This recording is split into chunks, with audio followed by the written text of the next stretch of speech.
สวัสดีครับคลิปนี้เป็นคลิปที่21นะครับแล้วก็เป็นคลิปที่ถือว่ามีความสำคัญมากคลิปหนึ่งสิ่งที่ผมอยากจะมาบอกมาแบ่งปันพวกเราในคลิปนี้ก็คือ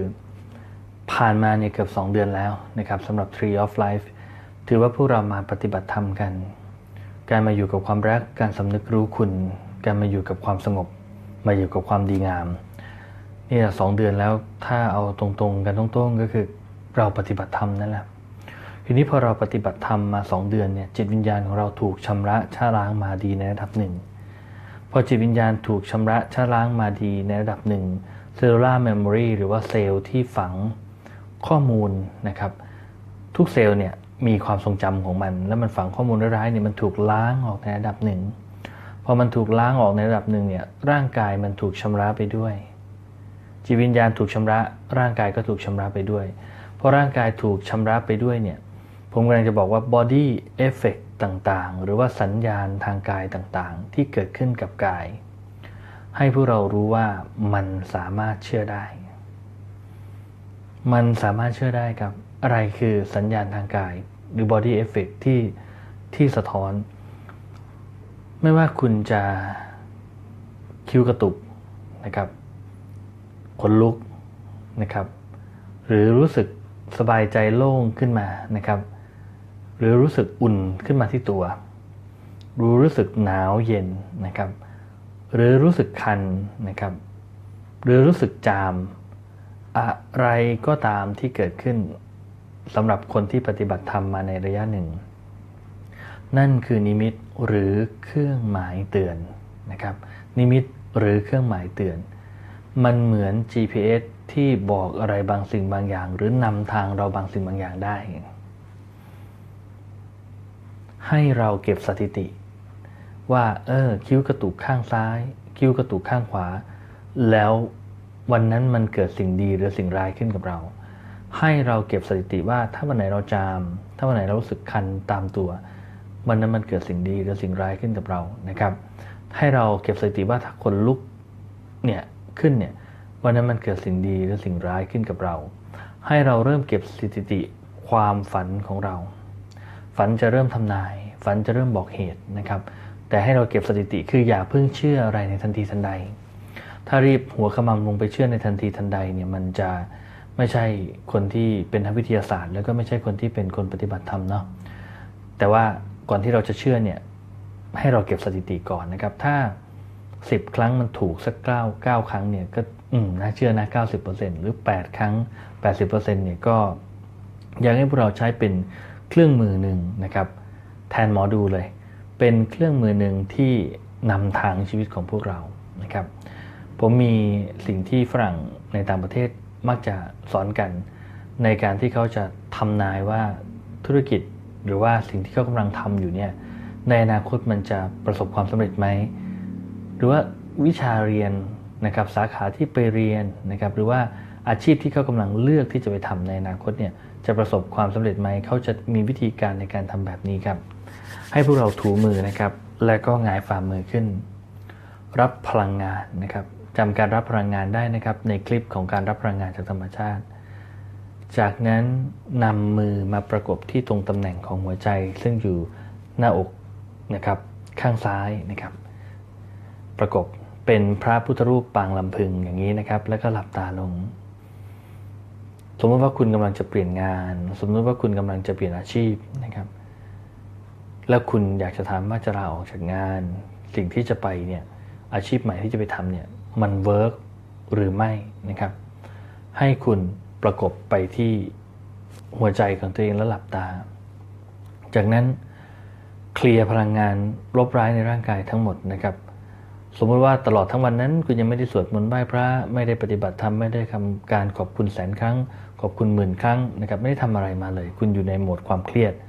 ให้ปลดล็อกความเครียดโดยการหายใจเข้าลึกกั้นไว้7 วินาทีจากนั้นหายใจออกยาวยาวนี่ให้ยาวที่สุดเท่าที่จะยาวได้นะครับยาวมากกว่า7 วินาทีก็ได้นะครับจากนั้นหยุดอยู่นิ่งๆ7 วินาทีแล้วหายใจเข้าใหม่หายใจออกยาวที่สุดเท่าที่จะยาวได้ ให้ยาวกว่าเข้าได้ยิ่งดีนะครับเพื่อให้มั่นใจได้ว่าเราได้ขากเอาพลังงานลบร้ายซึ่งเป็นคาร์บอนไดออกไซด์แล้วก็สิ่งปฏิกูลต่างๆที่อยู่ในลมหายใจออกมาหมดแล้วและทำแบบนี้ติดต่อกันประมาณ 5-10 ครั้งครับ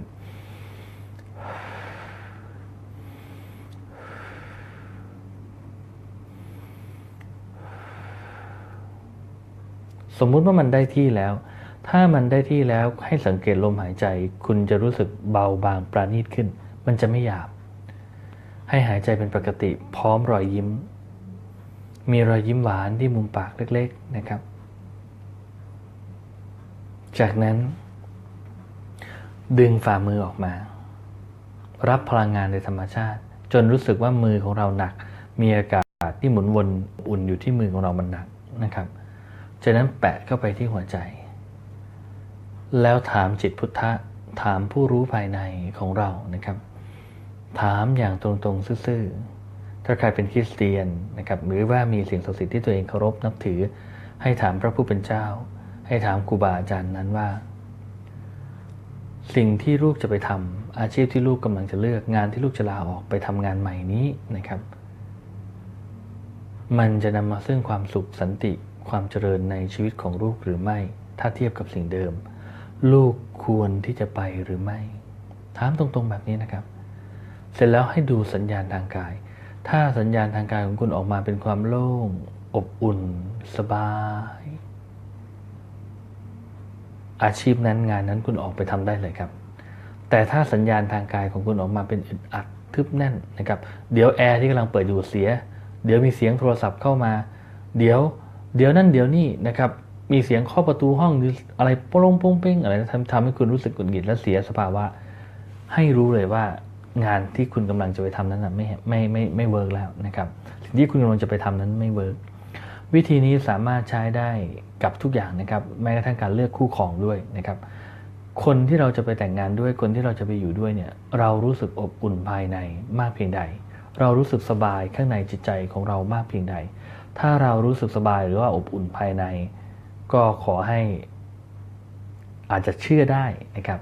แต่ถ้าเราฉลาดเราก็อาจจะเก็บสติดูก่อนนะครับลองถามได้หลายครั้งอาจจะไม่ได้ถามแค่ครั้งเดียวนะครับทิ้งช่วง1เดือนทิ้งช่วง2เดือนลองถามใหม่นะครับถ้ายังเป็นความรู้สึกเดิมบรรยากาศรอบๆตัวนะครับมันดีนะครับไม่มีบรรยากาศฉุกละหุกไม่มีอะไรที่มันสะท้อน